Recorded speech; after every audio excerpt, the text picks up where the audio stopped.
Shri Guru Karuna Sindhu Aramajanara Bandhu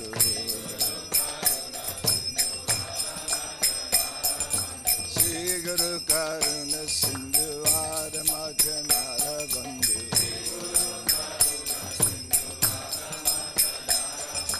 Lokena Lokera Jivana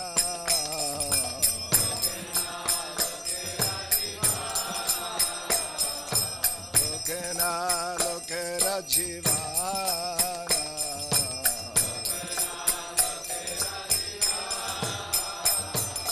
Mahaprabhu Kor Jaya De Hamare Parchaya Prabhu Kor Jaya De Hamare Mahaprabhu Kor Jaya De Hamare Parchaya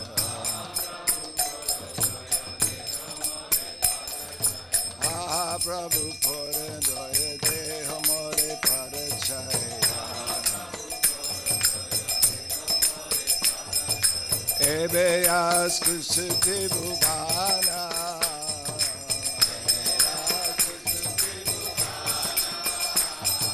Ebe Askusiti Bhuvana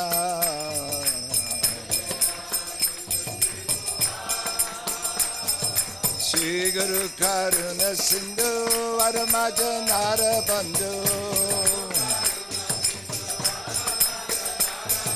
Shri Guru Karuna Sindhu Varamajanara Bandhu Lokena Lokera Jivana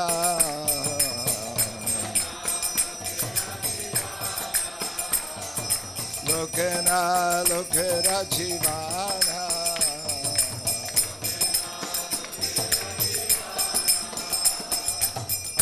Prabhu Kora Jaya De Amare Parachaya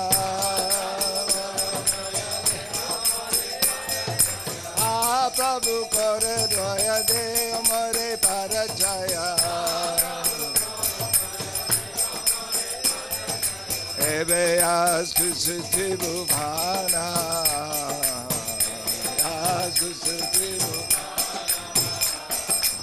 Ebe Askusiti Bhuvana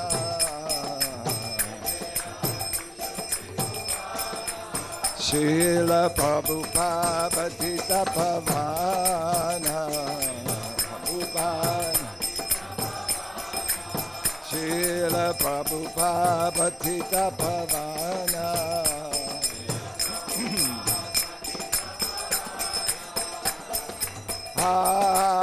Prabhu Kora Jaya De Amare Parachaya Prabhu Kora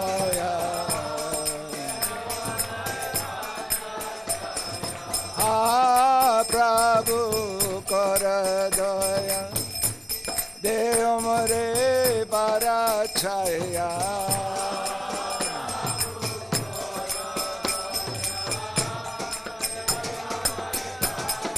Jai Prabhupada, Prabhupada, Prabhupada, Jai Prabhupada, Prabhupada, Prabhupada, Jai Jai Prabhupada, Prabhupada, Prabhupada, Jai Prabhupada.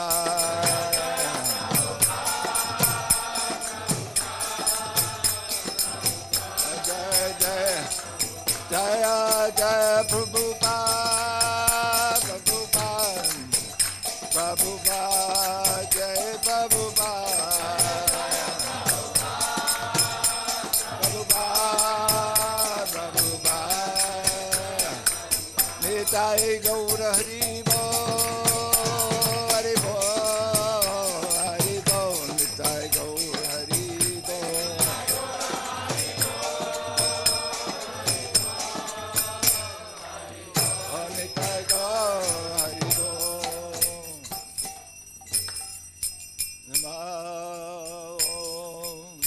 Vishnu Padaya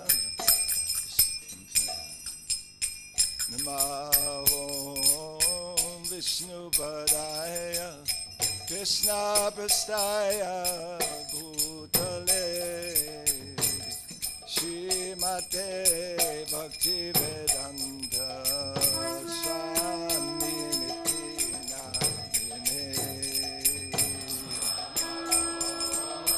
Vishnu Padaya Krishna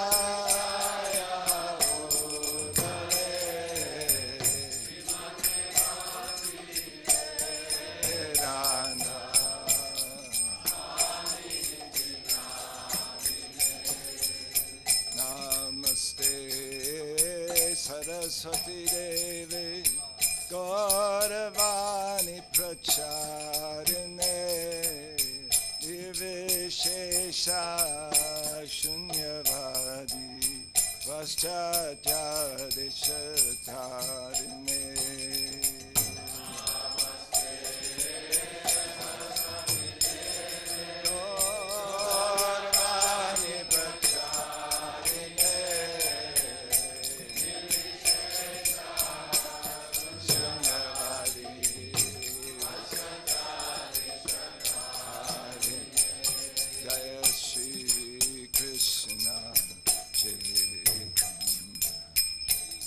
Prabhu Nityananda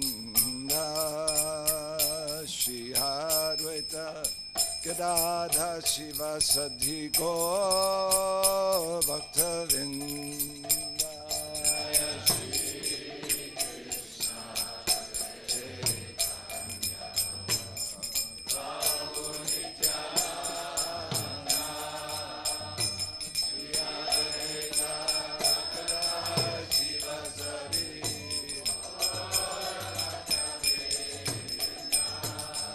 Shri Krishna Chaitanya Prabhu Nityananda Shri Advaita Gadadha Shiva Jaya Shri Krishna Chaitanya Prabhu Nityananda Shri Advaita Gadadha Shivasadi Gaur Bhaktavinda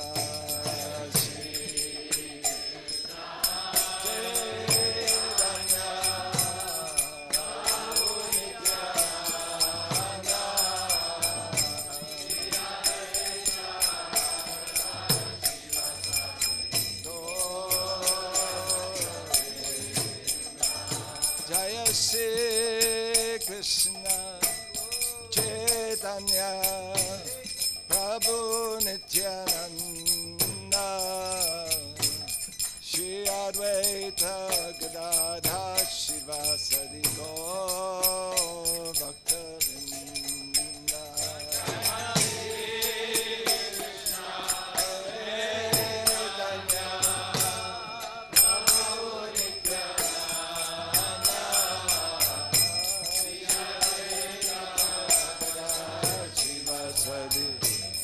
Gaur Bhaktavinda Jaya Gaur Bhaktavinda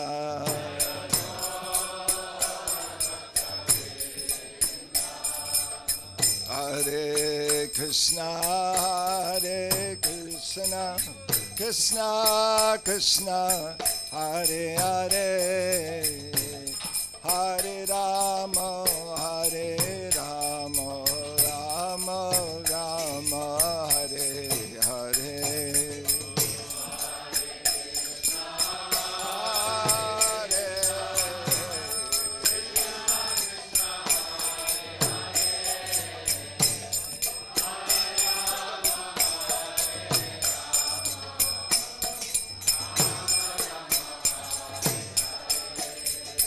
Hare Krishna Krishna Krishna Hare Hare Hare Rama Hare Rama Rama Rama Hare Hare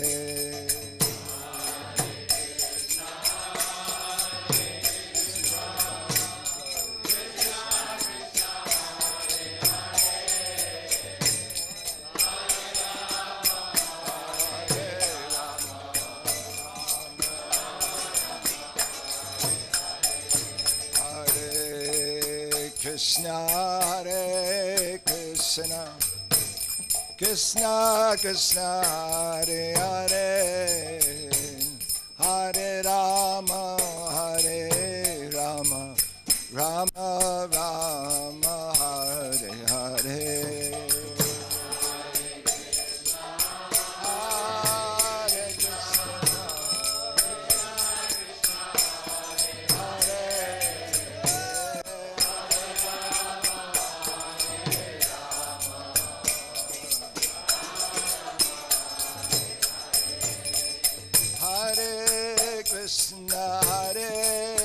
Krishna, Krishna Krishna, Hare Hare, Hare Rama, Hare Rama, Rama Rama, Hare Hare.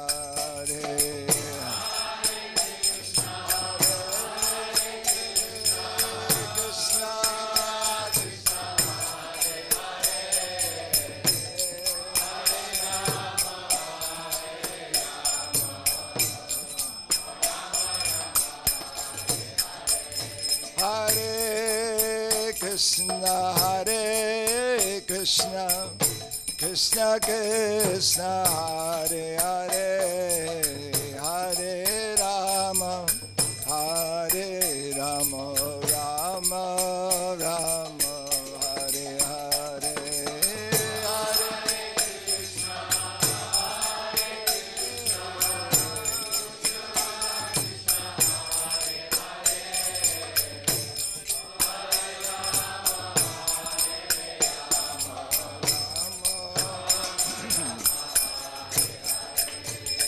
Hare Krishna, Hare Krishna, Hare Krishna, Krishna Krishna, Hare Hare, Hare Rama, Hare Rama, Rama Rama, Hare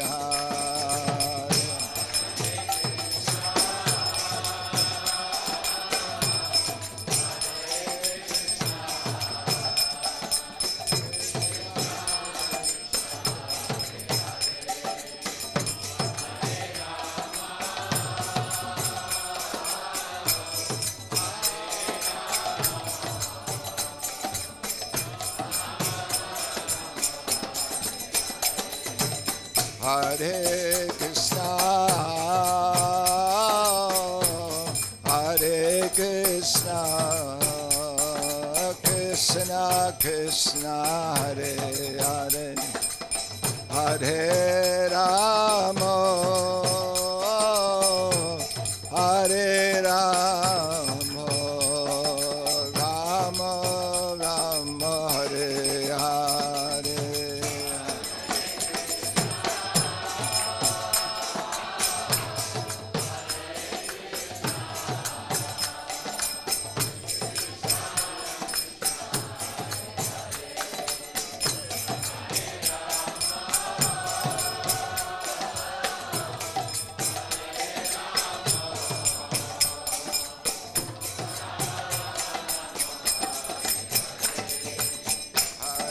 Krishna,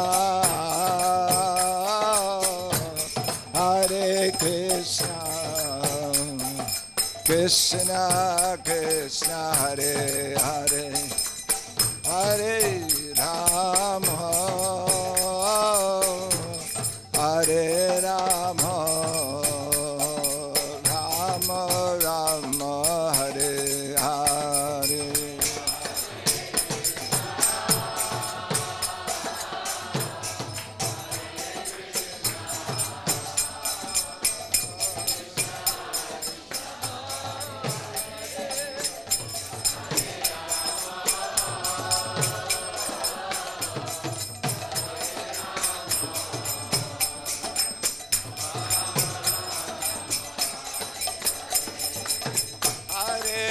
Krishna, Hare Krishna, Krishna Krishna, Hare Hare, Hare Rama, Hare Rama, Rama Rama, Hare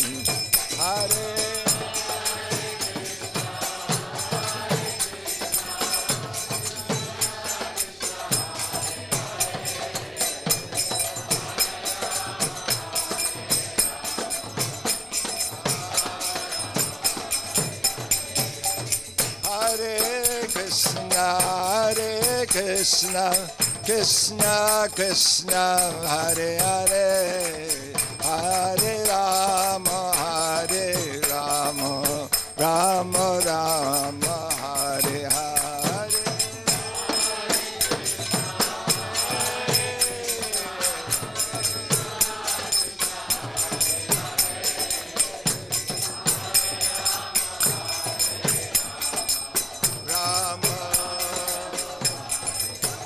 Hare Krishna, Hare Krishna, Krishna Krishna, Hare Hare, Hare Rama, Hare Rama, Rama Rama, Hare Hare.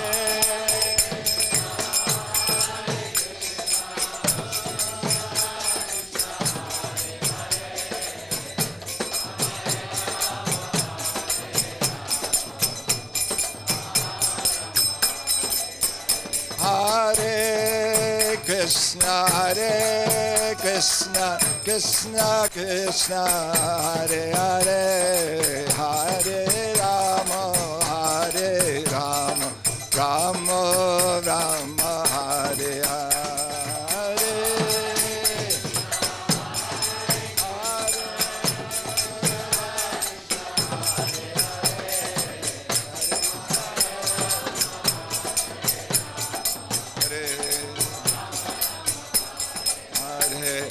Hare Krishna, Krishna Krishna, Hare Hare, Hare Rama, Ram Ram, Hare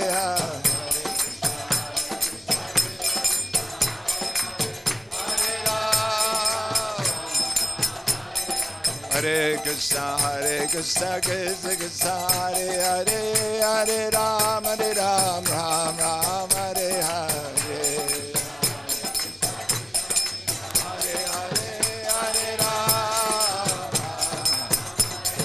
Hare Krishna, Krishna Krishna, Hare Hare, Hare Ram, Ram Ram, Hare Hare. Hare Krishna, Krishna Krishna, Hare Hare, Hare Ram, Ram Ram, Hare Hare.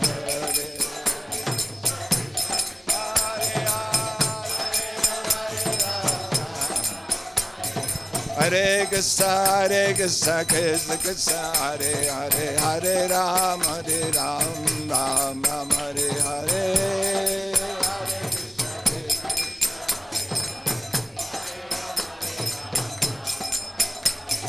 Hare Krishna, Krishna Krishna, Hare Hare, Hare Ram, Ram Ram, Hare Hare. Hare Krishna, Krishna, Hare Hare. Jaya Jaya Prabhupada, Prabhupada, Prabhupada, Jai Jai Prabhupada, Jai Jai Jai Prabhupada, Prabhupada, Prabhupada, Jai Jai Prabhupada.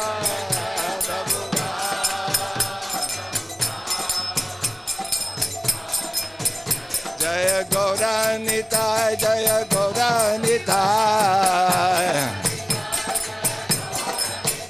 Jaya Gauranitai, Jaya Gauranitai, Jaya Gauranitai, Jaya Gauranitai, Jaya Gauranitai, Jaya Gauranitai. Nitai Gaura Haribol, Haribol, Haribol, Gaura Haribol. Nitai, Nitai, Nitai Gaura Haribol, Haribol, Haribol, Nitai Gaura Haribol.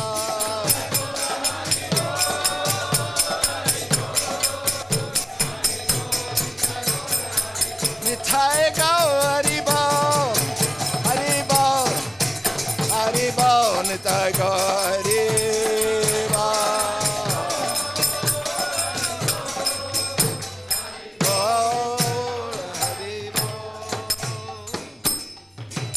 Jai Om Vishnupada Paramahansa Parvajikacharya Stotra Sata Shishima Bhaktivedanta Goswami Maharaj Prabhupada Ki Jai Srila Prabhupada Ki Jai Om Vishnupada Paramahansa Parvajikacharya Stotra Sata Shishima Bhakti Siddhanta Saraswati Goswami Maharaj Prabhupada Ki Jai Ananta Koti Vaishnava Vrinda Ki Jai Namacharya Srila Haridas Thakur Ki Jai Prem Se Kaho Shri Krishna Chaitanya Prabhu Nityananda Shri Advaita Gadadhar Shivasari Gaura Bhaktivinoda Ki Shri Shri Radha Krishna Gopi Gopinath Sham Kund Radha Kund Giri Govardhana Ki Jai Vrindavan Dham Ki Mayapur Navadvip Dham Ki Jumana Maya Ki Ganga Maya Ki Bhakti Devi Ki Tulsi Maharani Ki Samaveta Bhaktivinoda Ki All glories to the assembled devotees. All glories to the assembled devotees. All glories to the assembled devotees. All glories to Sri Sri Guru and Gauranga. Glories to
Hare Krishna, everybody.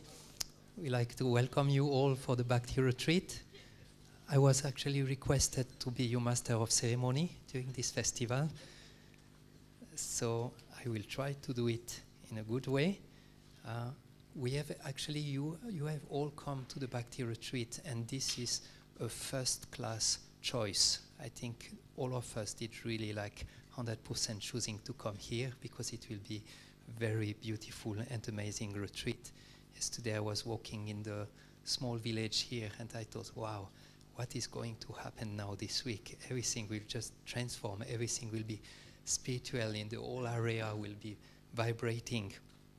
So we have actually very nice organization for this retreat, and all of you came with children. There will be children program every day, at the same time that there will be the lecture of Badahari Pr and the lecture of Krishna Ksetra Swami. We have one responsible, his name is Mathura Kishore. In case you do not know him, I heard he's extremely famous. He's maybe here, actually.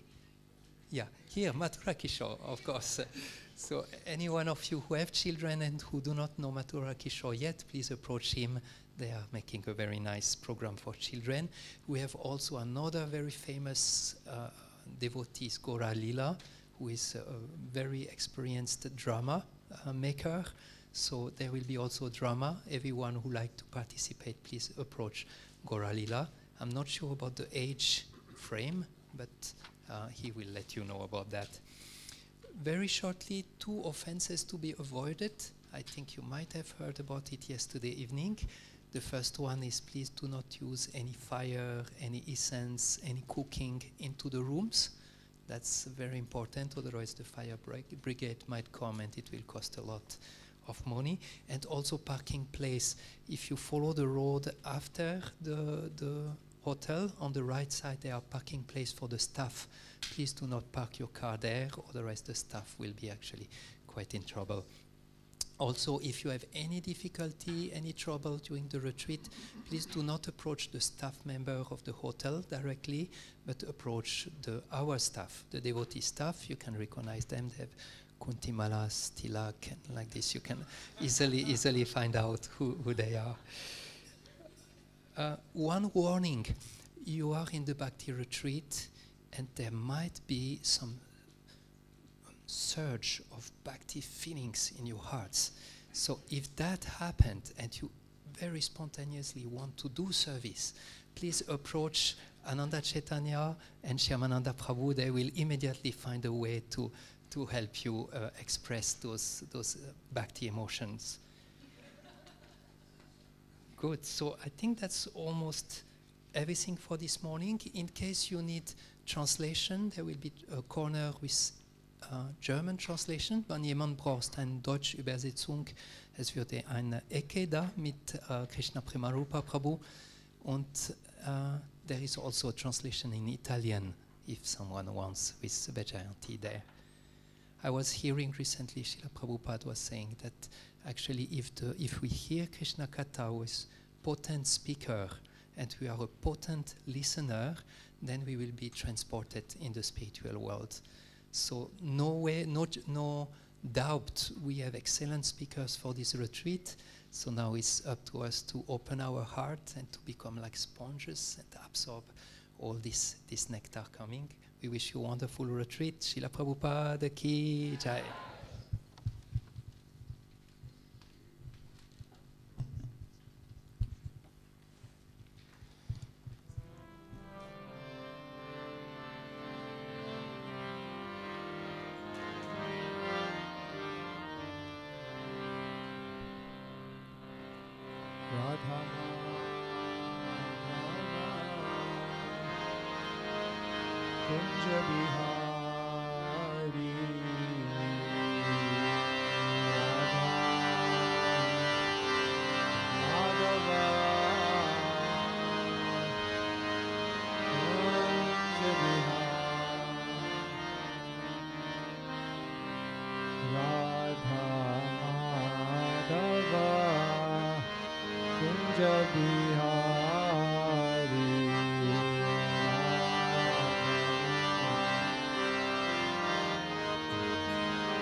Gopi Jana Vallabha Giridharadhari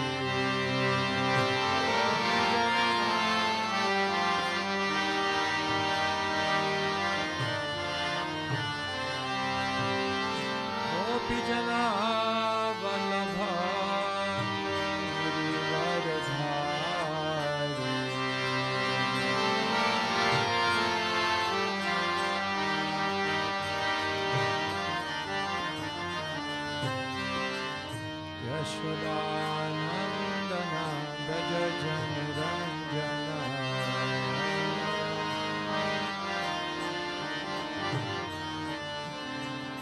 Yashodanandana Braja Janaranjana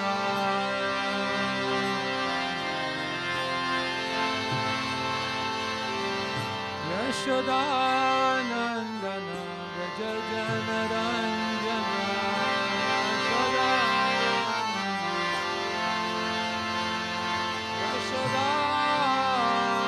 Yashodanandana Braja Janaranjana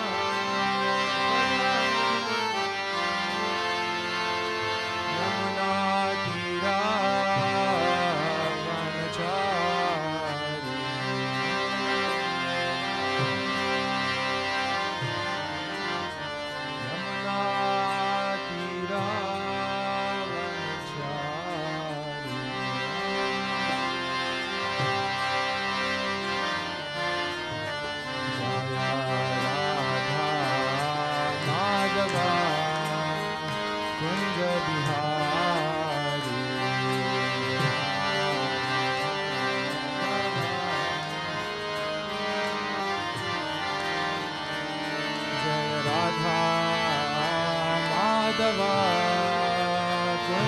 Bihari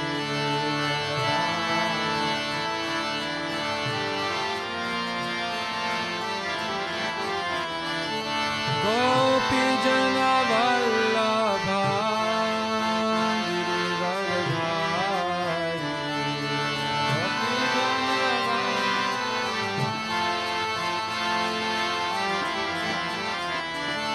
Yashodanandana Braja Janarandana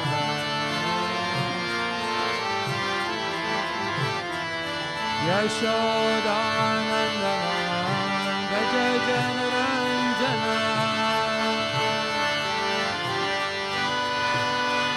Yashodanandana Braja Janarandana Yashodanandana Yamuna Tira Vanachari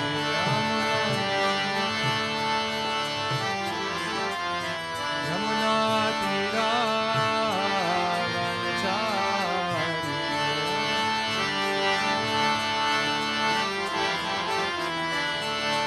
Hare Krishna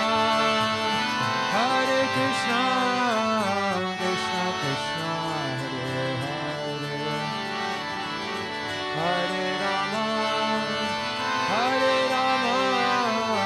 Rama Rama Hare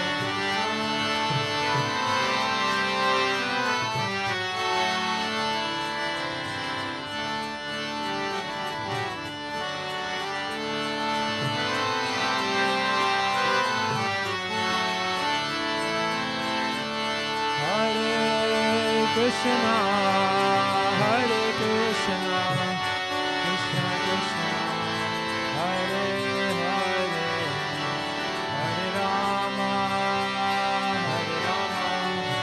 Rama Rama, Hare Hare.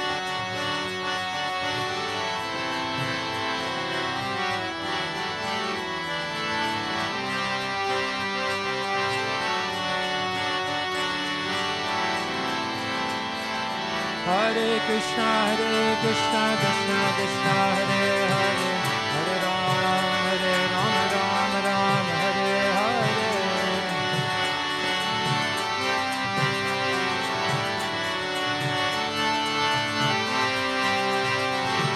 Hare Krishna, Krishna Krishna, Hare Hare, Hare Rama, Rama Hare Hare.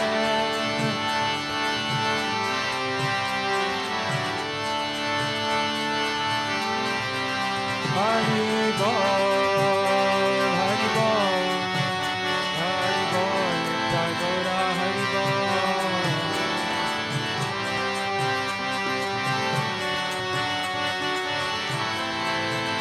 Jaya, Jaya Prabhupada, Prabhupada, Prabhupada, Jaya Prabhupada.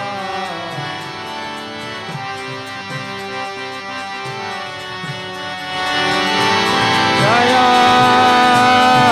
Jaya Prabhupada, Prabhupada, Prabhupada, Jaya Prabhupada.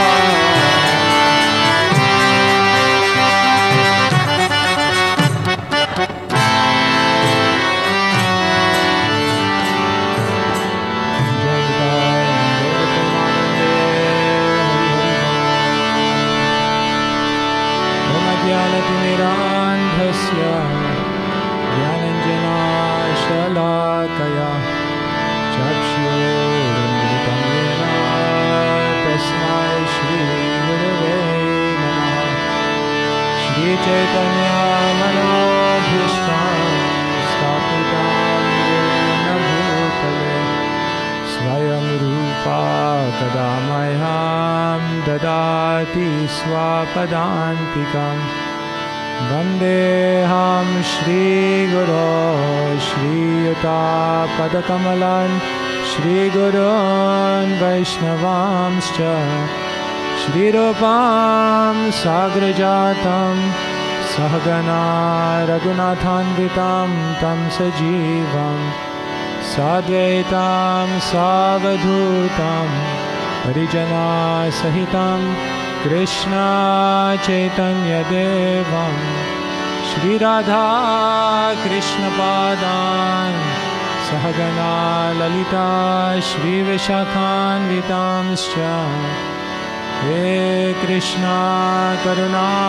Sindhu Dina Bandhu Jagatpate Gopesha Gopika Kanta Radha Kanta Namostute Tapta Kanchana Gaurangi Radhe Vrindavaneshwari Vrishabhanu Sute Devi Pranamami Hari Priya Vancha kalpatarobhyascha kripa sindhubhya eva cha patitanam pavanebhyo vaishnavebhyo namo namah Shri Krishna Chaitanya Prabhu Nityananda Shri Advaita Gadadhara Shri Vasadi Gaura Bhakta Vrinda Hare Krishna Krishna Krishna Hare Hare Hare Rama Rama Rama Hare Hare Srila Prabhupada ki Jai Nitai Gaura Premanande.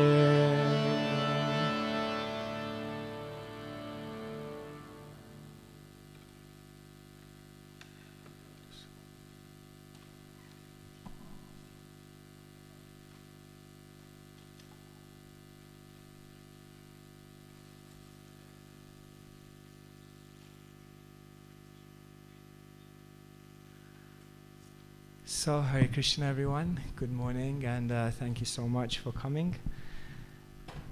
So for the next few mornings, 3 mornings, we have some opportunity to delve into this topic, and with your permission, with your blessings, with your encouragement, and also I pray for your input, we will be able to churn this topic and hopefully understand a little bit deeper the language of love. Love is what we seek. Kaviraj Goswami says, Prema dhana vina vyartha daridra jivan dasa kori vetan more deha prema dhan. That if I am devoid of prema vina, then I must be considered a daridra jivan, a very poor soul. Yes, we may have so many things, maybe positions, accolades, achievements, even in the spiritual context, knowledge, austerity, but the ultimate wealth is the wealth of love. So therefore he says, Dasa Kori, please my Lord, you make me your servant. Vetan More, and I only pray for one salary. Deha Prema Dhan, that please give me this wealth of love. So this is the prayer of the devotee who's always seeking love. Yes, we are impoverished in love. We have to be honest. I have to be honest. I think there was one disciple of Srila Prabhupada who was newly married, and she came to Srila Prabhupada, and Srila Prabhupada looked at her and said, who do you love more, Krishna or your husband? And her husband was sitting right there. It's a dilemma what to say to Srila Prabhupada. And after some moments she looked down and a tear fell from her eye, and she said, none of them. What to say? Love is not so cheap. Love is very, very deep.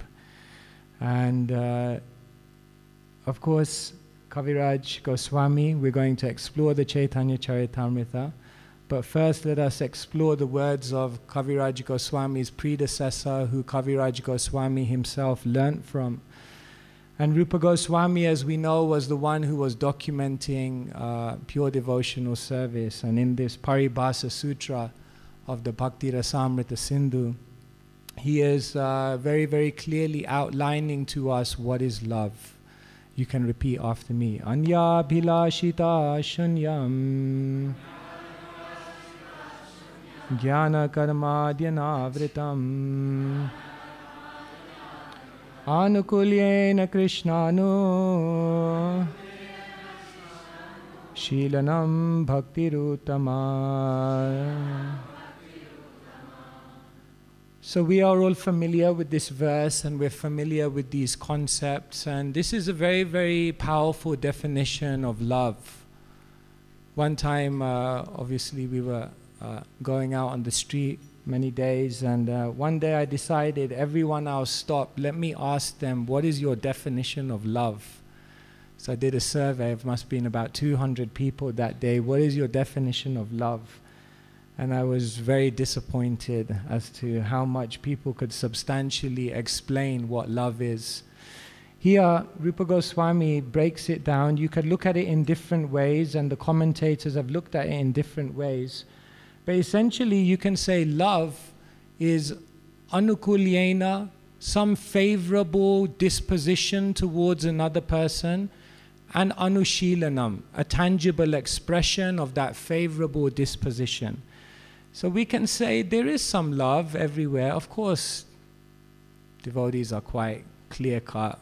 The material world is lust.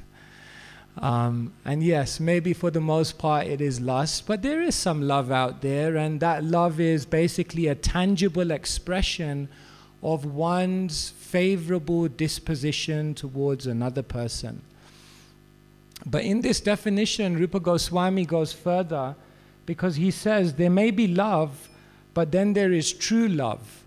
And when, along with anukulyena and anushilanam, you add anya bhilashita shunyam, when you then have a tangible expression of your favorable attitude towards someone else, and you add to that complete selflessness, no motivation, no agenda, no personal intent, then that love becomes true love.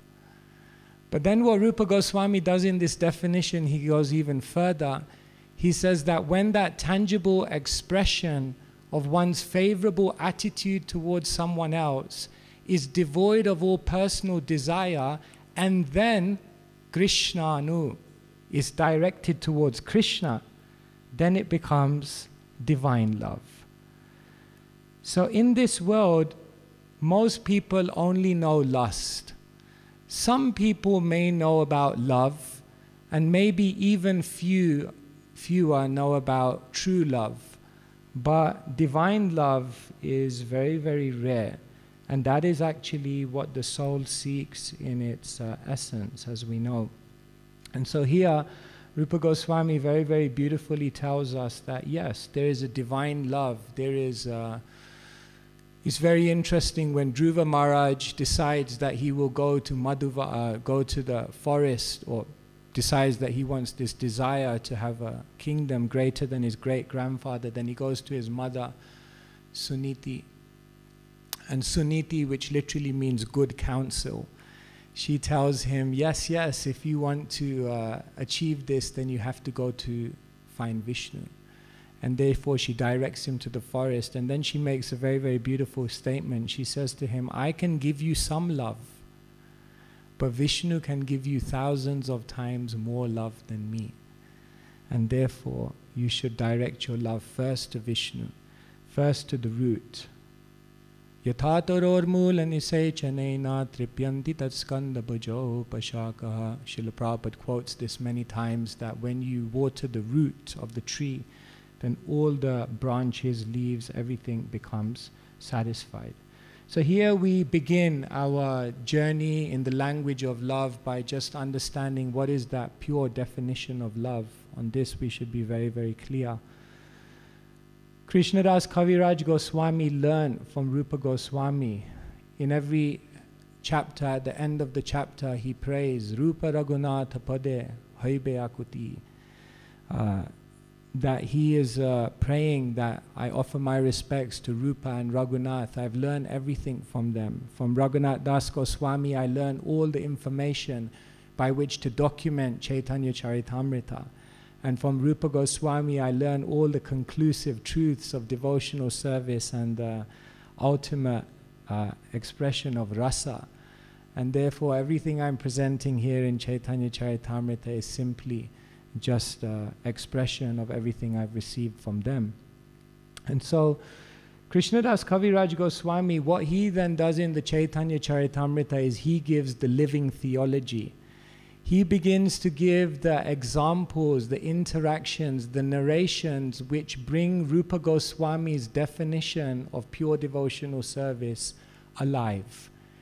There are maybe 27 biographies of Sri Chaitanya Mahaprabhu, but Kaviraj Goswami's commentary is considered the essence of everything. One scholar says it's the final word. There's nothing more to express beyond what Kaviraj Goswami has expressed.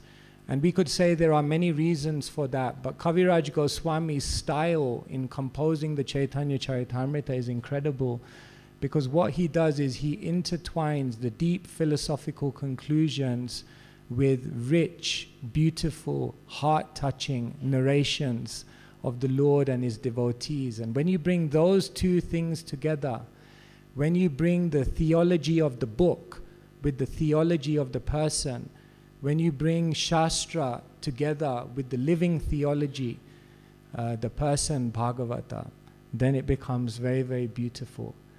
And therefore, if we go through the pages of Chaitanya Charitamrita, then what will happen is we will begin to see how do devotees express their love for Krishna. Yes, they are favorable, they have no personal desire, and they're acting tangibly for Krishna. But what are the specific characteristics and traits which show that someone has love?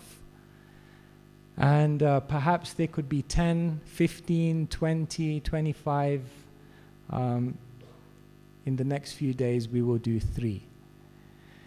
We will give you 3 definitions of the many, many definitions of prema that are exhibited through the devotees in Chaitanya Charitamrita. And hopefully, what we will try to do is take these very high definitions of love, and then we will see what does it mean to us who are endeavoring on that path of love, for us who may feel ourselves very, very far away. So I will present some things, and then I will open it up quite quickly to also hear, so we can have more exchange. Our journey in the language of love through the Chaitanya Charitamrita, I was thinking where to begin. Of course, you could begin in many, many places. But it said that Sri Chaitanya Mahaprabhu established the Bhakti Kalpataru, a tree of devotion. And on this tree of devotion are many, many devotees. Srila Prabhupada said ISKCON is the latest branch. So we are also not just reading the Chaitanya Charitamrita, we are in the Chaitanya Charitamrita. However, that Bhakti Kalpataru was born from a seed. And the seed of love was first found in one great, great personality, who is Madhavendra Puri. So I was thinking on the journey of the language of love, yes, we have to begin with Madhavendra Puri. Because Madhavendra Puri appeared in the 14th century in the Brahma Madhva Sampradaya. And in him it said, the seed of ecstatic love, the seed of conjugal love, the seed of the most intense type of love in separation was first exhibited. No one before him had ever shown that in that way. And in this way, Madhavendra Puri was experiencing the ultimate conclusion, the climax of the Bhagavatam's descriptions of love. And Madhavendra Puri was wondering, as an ecstatic lover of God, some of Sri Chaitanya Mahaprabhu's dear, dear associates arrived before him and disappeared before him. Some of Sri Chaitanya Mahaprabhu's associates came with him, and after he left, they also left. And some of Sri Chaitanya Mahaprabhu's deep associates arrived after he left and continued on for many years to share that mercy. Let us remember this, that to be the close associate of the Lord or any great personality, sometimes you may be before them, during them, after them. That is not a limitation. So all these great devotees were contributing to Mahaprabhu's mission, and Madhavendra Puri was one of those personalities. He was wandering in ecstatic love, but everywhere he looked, he could not find anyone who had the same kind of love. When you have love, you want to meet someone who has a similar type of love so you can share, because love is nourished in company. Therefore, Rupa Goswami says, Sajatiya Snehasya, that you have to look for like-minded association. So he was looking everywhere, but no one could quite relate to him. He was not normal. After you join the Krishna consciousness movement, you become abnormal. One time my mother came to me, it was very sweet, and she said it in great love, but in great frustration. She looked at me and said, "Can't you just be normal?" I said, I think it's too late. What to do? So Madhavendra Puri was abnormal. He was experiencing something that no one really knew about.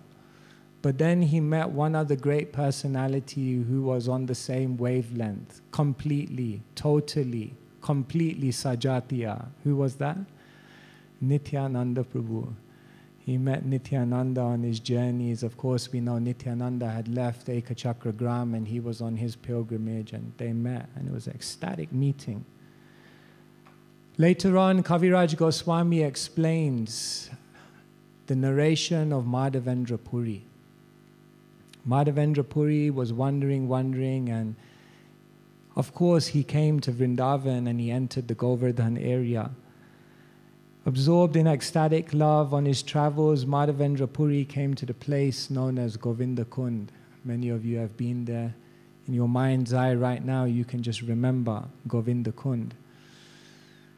There, Madhavendra Puri sat down on the banks of Govinda Kund and began doing his darshan. And then we are aware of all the amazing things that transpired.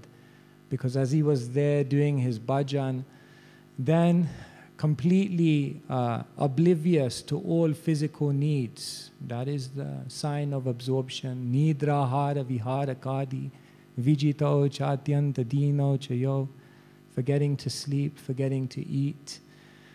As he was absorbed in this way, completely oblivious to physical demands, then we know a cowherd boy came. And the cowherd boy said, "You have not eaten. You are not taking anything. In our village, no one goes hungry.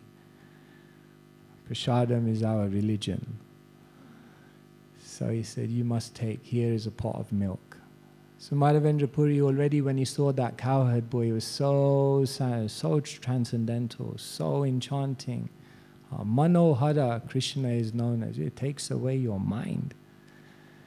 So he said, "Wow, I'm happy for the milk, but even happier to see you, wow." So anyway, he began tasting that milk. His ecstasy multiplied when he tasted the milk. He received milk. Never tasted anything like this. Then, of course, he was dozing, it's explained. And then he was thinking, who is that boy? Who is that boy that I met? And then Gopal came again in his dream. And then in his dream, Gopal came, and then eventually Gopal told him that, yes, I have been here, hidden away in the bushes for many, many years. Now you please come and rescue me. This is very, very significant, actually. This is how the deity appears in the world. In the heart of the pure devotee, the first thing that happens is that the Lord manifests. Sada me manasyavi rastam kimanye, isn't it? We sing in Kartik time that, may that form of yours as Balagopal in Vrindavan be ever manifest in my heart. So Madhavendra Puri was the personification of that verse, because really it happened. Gopal was manifest in his heart. So the first thing that happens is, in the devotee who has love, the Lord appears in their heart. Premanjana churita bhakti vilochanena shanta shadeva hridayeshu vilokayanti. Because they have eyes of love, then the Lord they're always seeing the Lord within their heart. So the first thing that happens is that the Lord appears in the heart of the devotee.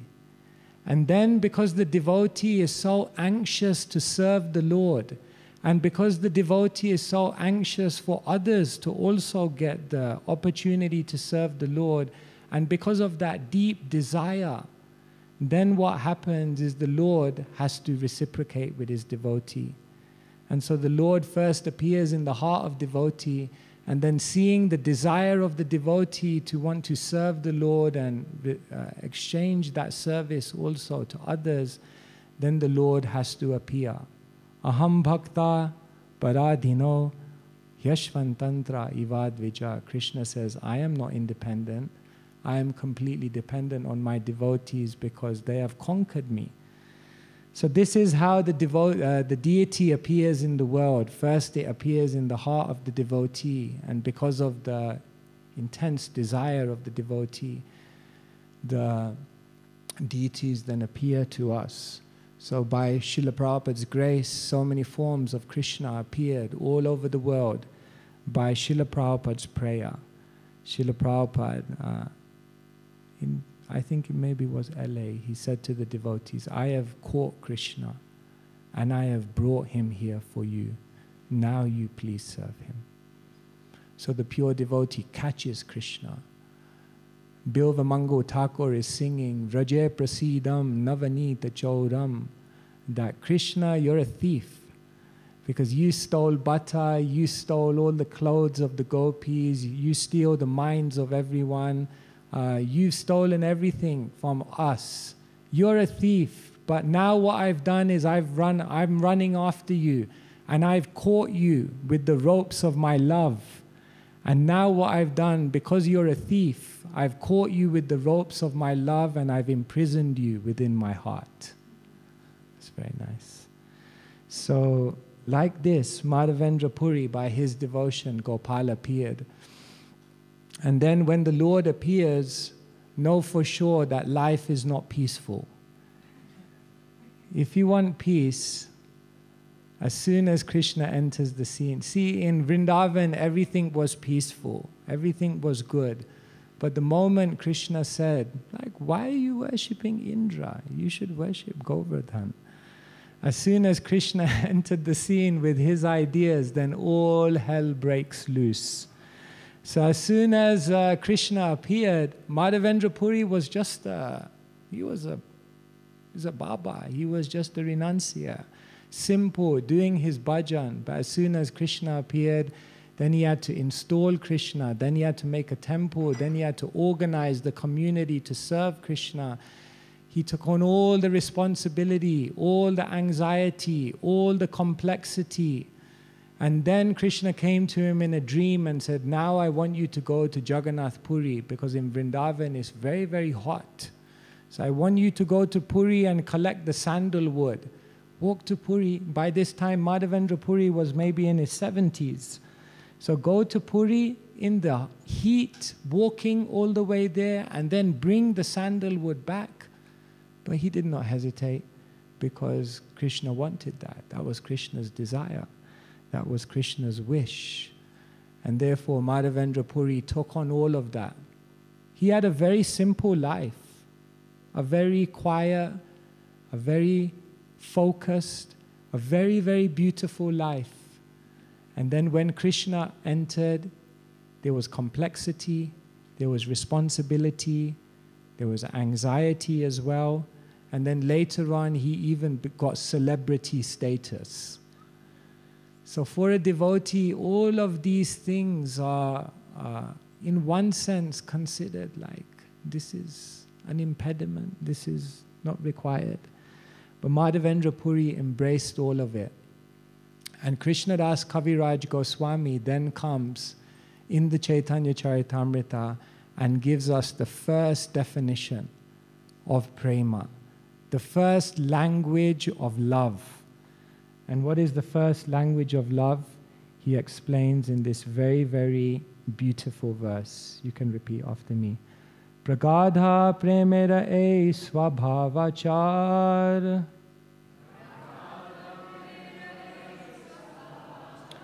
Nija dukha vignadira na kore vichar. Pragadha premera e svabhavachar Nija dukha vignadira na kare vichar.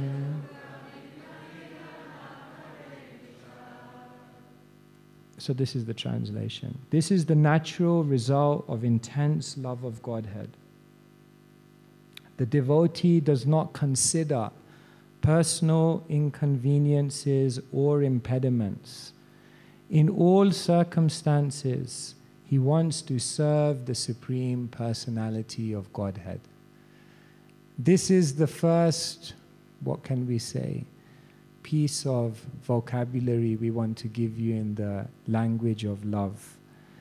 That real love means it doesn't matter what inconveniences come. It doesn't matter what impediments, what issues, what obstacles, what difficulties come.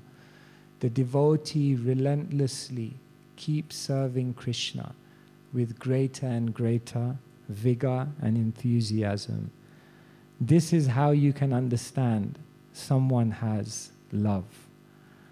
This is what Srila Prabhupada writes in the purport. It is natural for those who have developed intense love for Krishna not to care for personal inconvenience and impediments. Such devotees are simply determined to execute the order of the Supreme Personality of Godhead or His representative, the spiritual master. In all circumstances, even amidst the greatest dangers, they undeviatingly carry on with the greatest determination. This definitely proves the intense love of the servitor. As stated in Srimad Bhagavatam 10.14.8, Tatenukambam shushamik. Those who seriously desire to get free from the clutches of material existence, who have developed intense love for Krishna, are worthy candidates for going back home, back to Godhead. An intense lover of Krishna does not care for any number of material discomforts, scarcity, impediments, or unhappiness. It is said that one sees apparent unhappiness or distress in a perfect Vaishnava. It is not at all unhappiness for him. Rather, it is transcendental bliss. In the Shikshashtak 8, Sri Chaitanya Mahaprabhu has also instructed Ashlishyava Padaratam Pinashtumam, Antya 2047.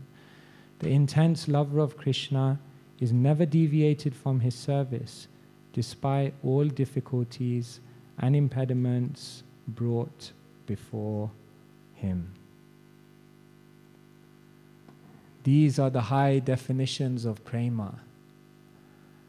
How many of us in the room can say impediments, obstacles, difficulties are insignificant? Just continue serving Krishna. As soon as we become more and more immune, more and more unaffected by these things, we can understand that love is coming. Not just that we become immune or unaffected by impediments and obstacles, but rather impediments and obstacles actually stimulate our devotion further. It is said that when the sandalwood is rubbed again and again, then it becomes more and more fragrant. When the sugar cane is pressed and crushed more and more, then the sweeter juice comes out. And when gold is boiled to higher and higher degrees, then it becomes more and more resplendent and pure. Sorry, don't want to scare anyone here now with the metaphor. But what it means is that if the purity of devotion is to come out, then there may be some boiling, there may be some crushing, and there may be some friction. Maybe not some, maybe there will be a lot. Because sometimes the more it happens, the more that love is intensified. So in the life of a devotee, then they begin to try now to act in this way. Now when we see a definition like this, we think, oh my God, it's up there, maybe one day. But what we can see is that these perfectional states of the prema that the devotees experience also give us a key as to how we can walk towards that prema. Today I will not just give you a high exposition about how the devotees are oblivious to obstacles, because we have heard those beautiful narrations. We know how Madhavendra Puri was oblivious to all these obstacles. We know how Krishnadas Kaviraj Goswami, even in his old age, was writing despite all difficulties. We know how much difficulty Srila Prabhupada went through and how he just kept going again and again and again. But how does this then relate to us? There is a way in which, even if we can't express this at this stage of our devotion, we can use this as a key to understanding how we can develop deeper devotion. When there is a storm, if there is a mud hut, then what will happen is that storm will break the mud hut apart. If there is a storm and there is a mountaintop, then what will happen is that storm on the mountaintop will actually nourish that mountaintop to become even more beautiful, have even more flowers and vegetation, more color, more fragrance. The mud hut is like the conditioned soul. The mountaintop is like the incredibly exalted devotees. But it's said that when there is a cement hut which has just been made, which hasn't actually set yet, then what happens is when that cement hut is created and the storm comes, then the storm allows that cement hut to solidify. So we don't want to be the mud hut that falls apart. Maybe at this stage we can't be the mountaintop that just strives. But what we can try to be is the cement hut that becomes stronger. And so what I'd like to share with you today on this definition of prema is that one of the keys in life to living a progressive spiritual life is to become comfortable with the uncomfortable. This is not easy, because generally our modus operandi is when there's discomfort, when there are uncomfortable situations, to immediately walk away, more usually to run away, and to try to mitigate it immediately. What I want to share with you today is that perhaps all the impediments, all the inconveniences, and all the obstacles are something we can gradually in our life learn to become comfortable with, learn to embrace, learn to use like that storm so that it solidifies our devotional life. What I want to share with you is that there are some gifts which come from inconvenient situations. There are gifts which come from obstacles and impediments. And when we allow these gifts to become prominent within our consciousness, then when these impediments and difficulties come, we can use them to become nourished and become stronger. So let me share some of those gifts with you that the uncomfortable situations of life bring us. The first thing that discomfort, obstacles, issues bring us in our life is they deepen our wisdom. The other day we were at ETH Zurich and we were giving a presentation on creativity. And so I asked the audience, can you tell me a time when you feel like you've been the most creative? And one person at the back, he put his hand up and he said, I'm creative whenever I have a problem. Which was very interesting, because generally in difficulty, in impediment, in obstacle, that's the time when we have to start thinking differently. That's the time when we actually have to learn new ways. We have to discover other ways to function. So therefore, the first thing that we can see is that when uncomfortable situations come, they are sparking creativity, and in that way they're deepening our wisdom. But they're not just sparking creativity and new thoughts. What uncomfortable situations are often doing is solidifying what we've been hearing all along.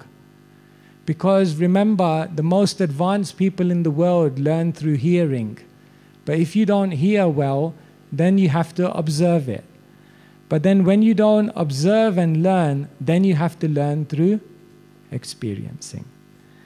And therefore, the first gift of uncomfortable situations, pain is the most harsh teacher.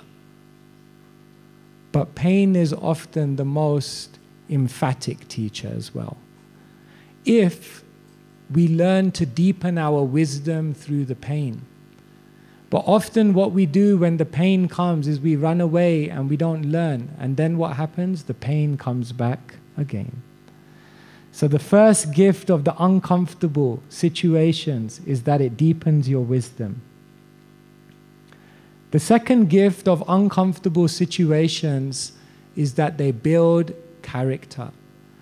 Some problems can just not be solved on the material level. Have you noticed? Whatever you try to solve it, there is no solution on the material level. Therefore, what those situations allow us to do is build our character. Because what they tell us is there's no way to get out of this. The only way you can get out of this is to elevate your character, to elevate your consciousness, to build yourself up in such a way that you transcend this, not by changing the externals, but by adjusting the internals. And so, if there's anything that builds character, it is trials and tribulations and difficulties. John the Baptist, he said, God puts great men through great trials so that they can do great things for the world.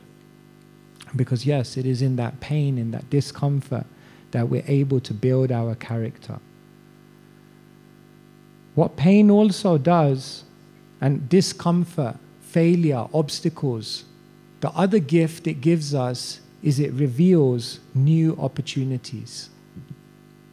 Sometimes one chapter has to end for another chapter to open up. Sometimes one door has to close so that the other doors open up for you to walk through them. Sometimes you have to fail at something so that you begin to look at other things you could be doing.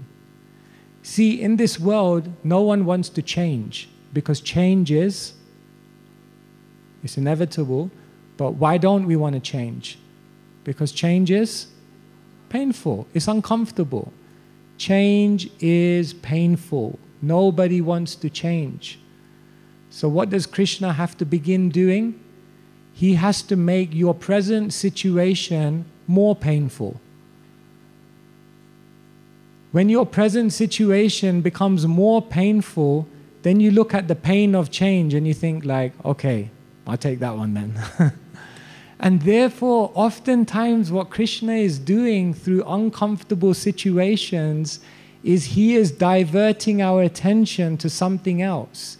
He is asking us to redirect, to reorientate our life. He is turning our attention towards a better opportunity. But oftentimes we will not be able to look at that opportunity because we don't want to change. We don't want to divert our track. So then what Krishna does is he forces the issue. Therefore, uncomfortable situations, if you think deeply, oftentimes what they're doing is revealing new opportunities. Uncomfortable situations also reset priorities. When things get difficult, we begin to remember what's really important. When things are comfortable, we tend to lose sight of the bigger picture, the bigger goal. We tend to forget what is really important. And therefore, another gift of these impediments and these things that Krishna sends is it helps us to remember what is really important. Where do I have to actually invest my time and energy? Where should I be putting my attention and effort? What is actually going to give me lasting peace, happiness, and satisfaction in my heart? The uncomfortable situations also strengthen our resolve. Pain is meant to make us stronger, actually. Just like vaccines, not that I'm a proponent of vaccine, but just to give the example. In a vaccine, basically what they're doing is they're injecting some of that into you. And the idea is that by injecting it into you, then you become immune to it if it comes on another scale. So oftentimes, pain is like that. Krishna gives us some dose of pain, and if we're able to absorb it in the right way, then the idea is that pain is meant to give you a bigger resolve, a bigger immunity, a bigger sacred space of consciousness, if we're able to process it properly. So, like if someone has a scar, either a psychological scar or a physical scar, then they could see their scar as a reminder of their past trauma. That's one way someone can look at a scar. But another way to look at a scar is it's not just a reminder of a past trauma or pain, but it's also a confirmation of one's resilience and ability to carry on. Because when you see a scar, what that means is you went through pain, you went through difficulty, but you're still here, you're still functioning, and you're still able to move forward in your life. That means that that scar shows you that you have resilience, that you have power, that you can live through obstacles and pains and difficulties, and you can continue to grow from that. And so, again, if we're able to frame this in the right way, then we can learn to draw resolve and determination. And then we can say, pain and difficulty and obstacles awaken our gratitude. They say gratitude is the mother of all qualities. So when we have gratitude, pain brings everything back into focus, and we realize, oh my God, those things that I took for granted, actually, they are very, very valuable. What I'm trying to do here is look at this definition of prema and say, maybe we're not there to embrace comfort and just naturally, spontaneously grow from it in our love for Krishna like the pure devotees. But maybe if we could install this within our consciousness, then when pain and discomfort and impediments come, maybe we could use it to actually advance towards that loving consciousness that we're trying to create in our life. You see, when obstacles come, there's only one of two things. There's only two options. Option number one is get rid of the obstacle. But can you get rid of the obstacles? You can't. Even if you get rid of one, another one's going to come. So option number one when people face obstacles is get rid of the obstacle. Option number two is transcend beyond the obstacle. Therefore, the devotees often tell people, spiritual life is difficult, but material life is impossible. So when it comes to inconveniences, impediments, and obstacles, material solutions are impossible. No, but the spiritual solution is difficult. I know, definitely. But the material solution is impossible. So therefore, we have to learn this art of becoming comfortable with the uncomfortable. Now here, I'm not suggesting that anytime there's a difficult situation, you don't do anything about it. Like the next time your car breaks down, you refuse to go to the mechanic because you're becoming comfortable with the uncomfortable. Or next time you have a headache, you don't take any medicine because you have to learn to become comfortable with the uncomfortable. No, that's not what I'm saying. Yes, we may make solutions. We may try to make a more peaceful situation. But in that uncomfortable situation, if we don't learn these things, then ultimately all your solutions will ultimately fall flat again because you'll be faced with the same obstacle again. And so on the way to this kind of consciousness, let us try to instill this. Today, as we're here on the retreat, often what happens on retreats, I don't know how it is for you, but often what I find on retreats is we spend a lot of time sharing our problems with each other. Have you noticed? Maybe it's just me. Today's task for you is that there's a very good chance today that someone will speak to you about a very difficult situation in their life, a struggle that they're having. And there's a very good chance that they will ask you, what shall I do? By all means, please help them. Please search for solutions with them. But today's task is, if anyone comes to you with a problem or a difficulty or an impediment or an obstacle in their life, before talking about solutions, just spend 5 or 10 minutes asking them and discussing whether any of these gifts are available to them in this current situation. Because if they first are able to register that and draw that and actually apply that in their life, then later on you can talk about solutions, but you'll find that you're not just making an external solution, but along with the external solution, you're creating an elevation of consciousness, which will eventually give them a higher level of immunity and ultimately a higher opportunity to develop love. Bhaktivinoda Thakur, he says, the obstacles that I face in my devotional service are the greatest source of ecstasy. How is that possible?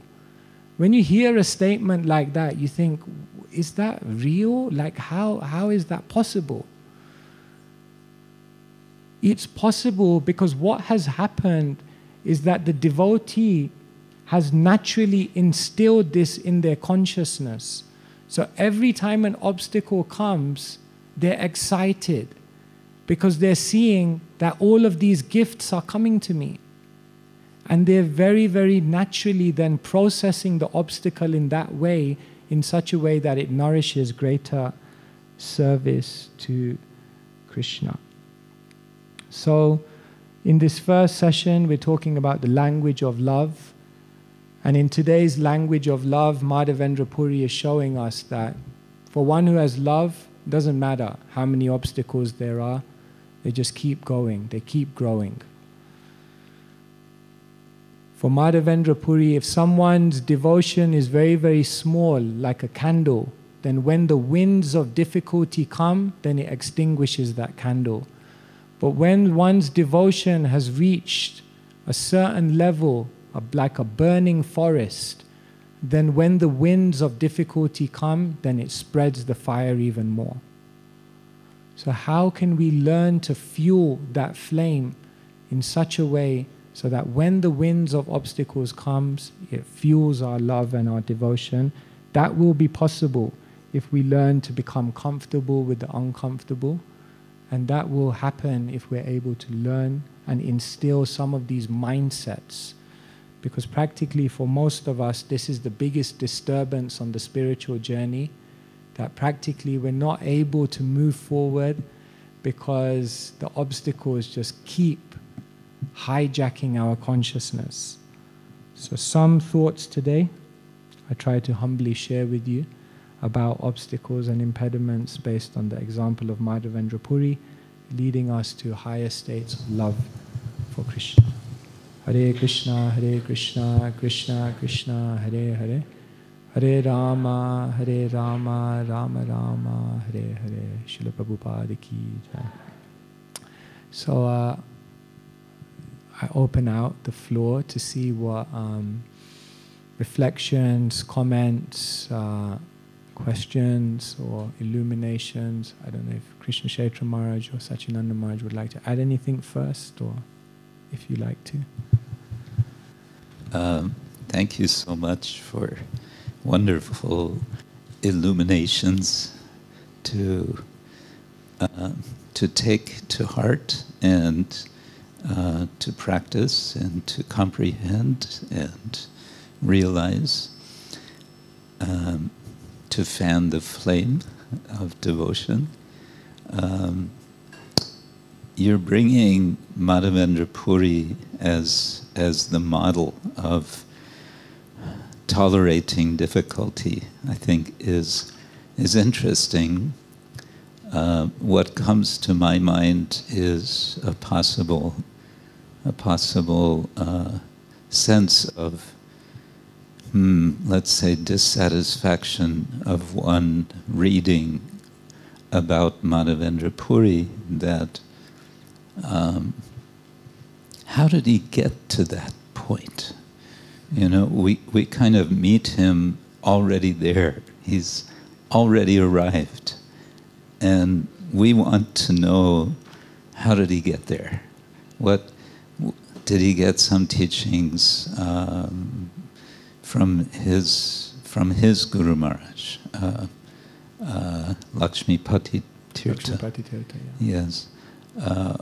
What is that history? We may feel, some dissatisfaction there.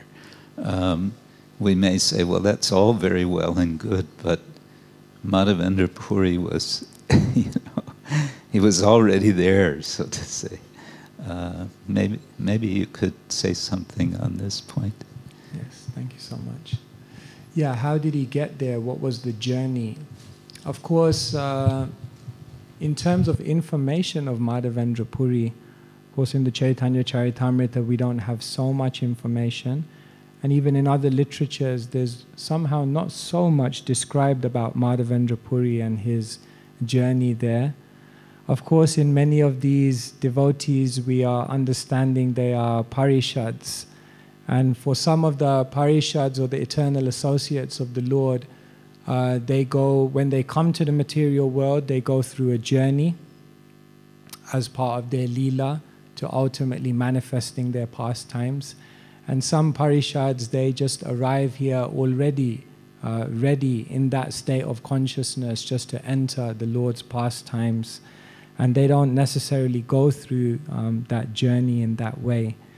So in the life of Madhavendra Puri, we're not able to, as you say, get that understanding of what did he do along his journey to get to that state. But then, of course, in the lives of other great devotees who show extremely high levels of tolerance, we begin to learn different things through their journeys. For example, Haridas Thakur. So in Haridas Thakur, we see an incredible amount of tolerance. He was defamed, so you can say it was an attack on the ego level. He was physically beaten in the marketplace, so it was an attack on the physical level. And in so many ways, he was tempted. He was sent, various. The prostitute came, and that was also another type of obstacle. So many obstacles. So then when we look at the life of Madhavendra Puri, of course we can also say he was also at a very high state. But what we can look at is how they react in that high state is still very instructive for the sadhaka. Because the way that a pure devotee reacts to an obstacle in a very high level of consciousness can also be cultivated by a sadhaka, even if they're not at that level of consciousness, in an appropriate way. So say, for example, Haridas Thakur, when the prostitute came, then he said, yes, yes, I will satisfy you, but just let me finish my rounds. So now we may say, like, I don't think I would react in such a way if I would be faced with the same situation. But still, when we're reading that, we don't need to then throw it away. Because what we can then understand is that the teaching for the sadhaka is that when the forces of Maya come, take more shelter of Krishna. One commentator gives the analogy that when the fisherman throws the net out, then all the fishes get caught, except the fishes that are swimming close to the feet of the fisherman. So when Krishna throws that net of Maya out, then those who are close to Krishna's feet, they don't get caught. Mameva ye prapadyante. So therefore, even through the life example of very, very elevated devotees, we can still learn lessons that are applicable in the stage of a sadhaka. And therefore, in that way, Shastra is always relevant. It's not just the accounts of very elevated people who are beyond my purview at this time, but we can translate it into. And so, even if you look at all of these things that I've put here, these are actually spontaneously done by the pure devotees, but as sadhakas, we can do them through a deliberation. I said something there.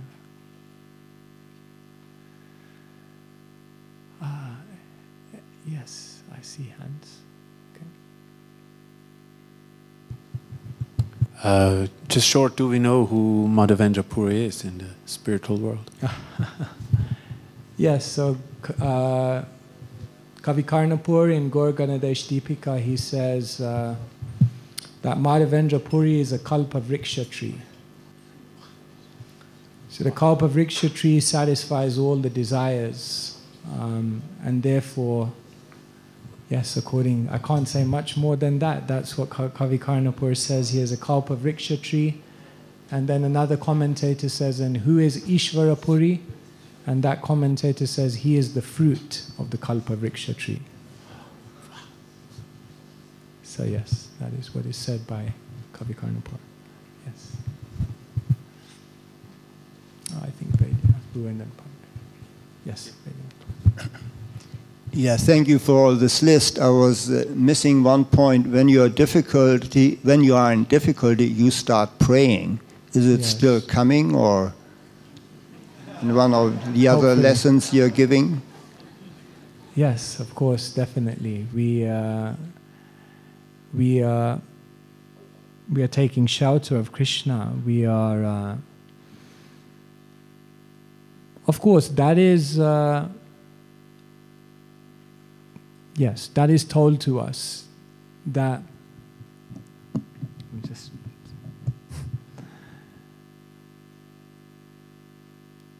when we go through difficulty, then naturally we know that we have to take shelter of Krishna. That is the ultimate solution. Like I said, Mameva ye prapadyante maya metam taranti te. Unless you surrender to Krishna, how are you going to get there?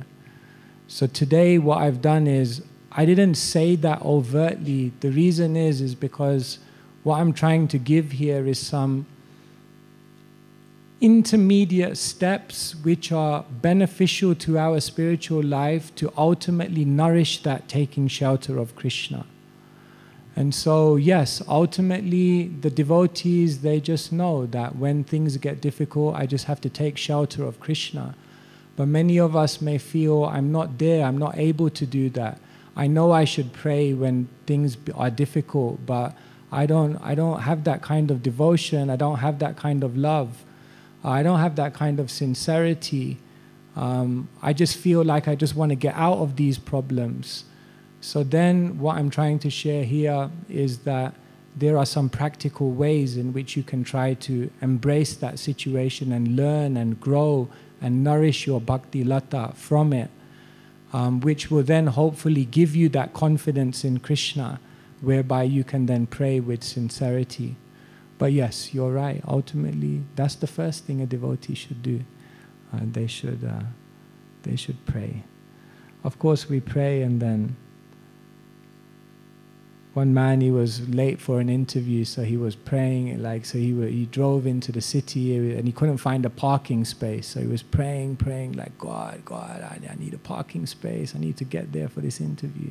So he was looking, and then finally a parking space appeared. And then he looked up at God and he said, "Don't worry, I found one." So the reality is that our prayer is often a little shallow. We are praying, but I don't know, like how, anyway, I speak for myself, how genuine it is. So by seeing practically, how is Krishna benefiting me here? How is Krishna actually building me up? How is Krishna actually expertly rewiring my consciousness? Then we begin to think, wow, Krishna is amazing. Maybe I should just surrender into him. Krishna's like, yeah, I told you that all along. So it's interesting that science came from religion. Actually, it was religious people who, and what many religious scientists said is they said, all I'm doing by my research is finding out how God did his work. So I find that always a fascinating statement, because if we say, like, let us surrender to Krishna, sometimes if we can become more aware and conscious of how amazingly Krishna is acting, then it becomes a lot more natural to just say, like, why would I not surrender to this person? I mean, he's always like 10 steps ahead. So that's what. Hope that helps. Yes. Yes, there's a question here at the back.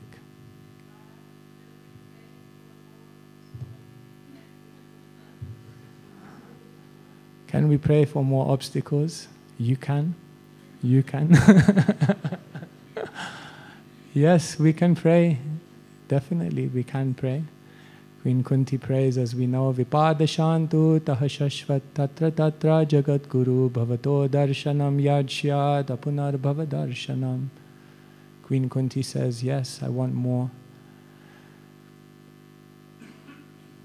If we are going to pray for obstacles sincerely, then let us also pray that Krishna, then when they come, please also give me the strength, give me the wisdom, give me the insight, the maturity, the equanimity of consciousness to also be able to deal with it. Of course, whether we pray for it or not pray for it, anyway, it's going to come. So let's deal with what's here. I think we've all got quite a lot on our plate at the moment. Let's honor that. Let's relish that first. First, relish the present obstacles. And once you are fully relished all the obstacles that you've experienced and derived all these benefits and fully digested it, then maybe we go to Krishna and say, okay, I think I'm ready for more. Yes.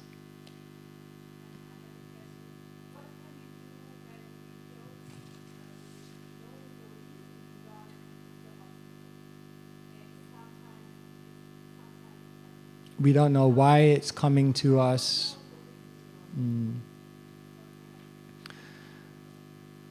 Thank you. The first thing I would like to say is that even if you did know the reason, it wouldn't necessarily help. Like when we used to do university programs many years ago, and we were working hard to attract new people. And then we found a really good way to attract new people. We had one devotee in London who did past life regressions. I'm not promoting this here.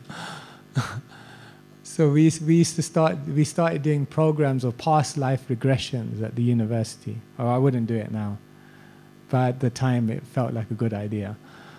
So anyway, we used to go and it would be packed lecture theatres. I studied at UCL once. We did it in the Darwin Lecture Theatre, ironically. So anyway, it was over 100 people. So the way our devotee, he did it. Anyway, then what happens is a few people have a vision. So then he brings them forward and then he takes them. And some people had incredible stories. Some people had very vivid visions of who they were. We don't know how true it was, but you would always think that if you have a vision like that, if you knew who you were in your previous life, and what he would do is he would take them into their previous life and he would connect things. So they would say, oh, I'm so-and-so, and this is the situation, what are you fearful? And then he'd connect it and he'd ask them, are you scared of this in your life? And they would be like, yeah. And there was a connection because it's all samskaras, impressions. And then you thought, if someone would go through an experience like that, you definitely become serious, right? Because you know now, who you were and why you're here and all of that. No. He just kind of went out of the lecture theatre and was like, okay, let's go for a drink, Just back to life again. Ian Stevenson, he was at the University of Virginia. He documented all these cases of children that remembered their past lives. But then what they did is they did a follow-up to these children who spontaneously remembered past lives, and they saw their direction in life. And there was no correlation of a greater spiritual uptake because of their memory of specific events and where they are now. When Krishna resets our memory at the time of birth, that is not a disadvantage to actually developing spiritual consciousness. It's actually a benefit. And so it's not so much that understanding the reason why we're in a certain difficult situation is going to solve it. Rather, it's about understanding the general lesson from that obstacle of life and how I can react better in this situation.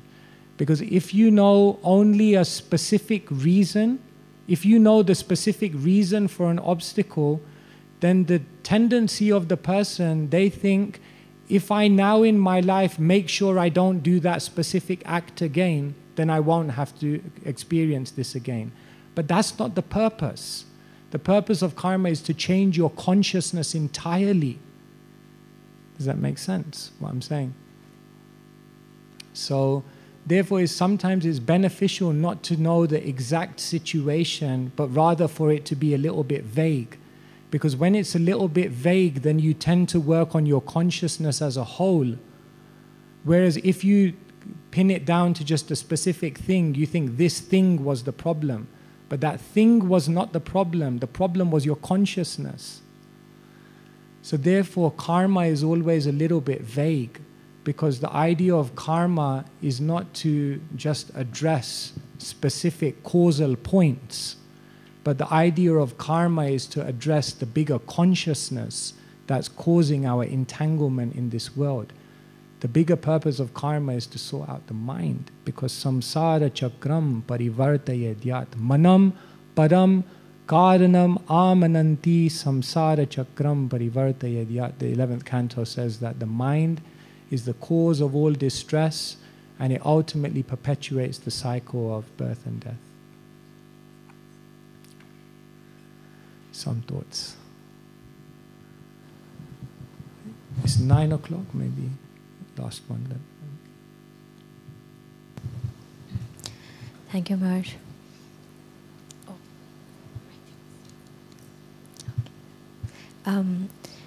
I had a reflection, perhaps you could address, and a question.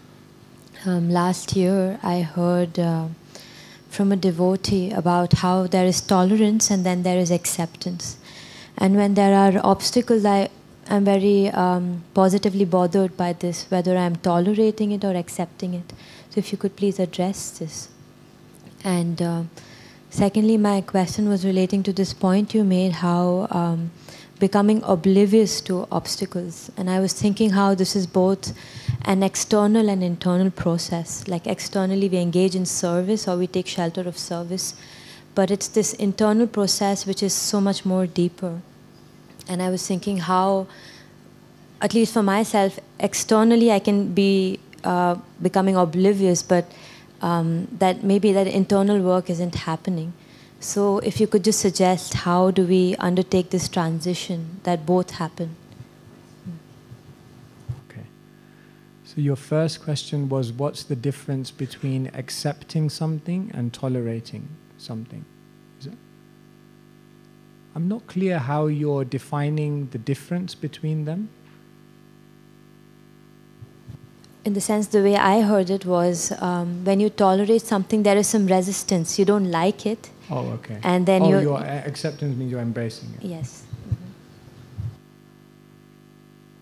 Yes. So I think that is the point, that basically tolerance is basically just kind of gritting your teeth, accepting it, and just trying to get through it. Tolerance is going through pain, but acceptance is growing through pain. Right?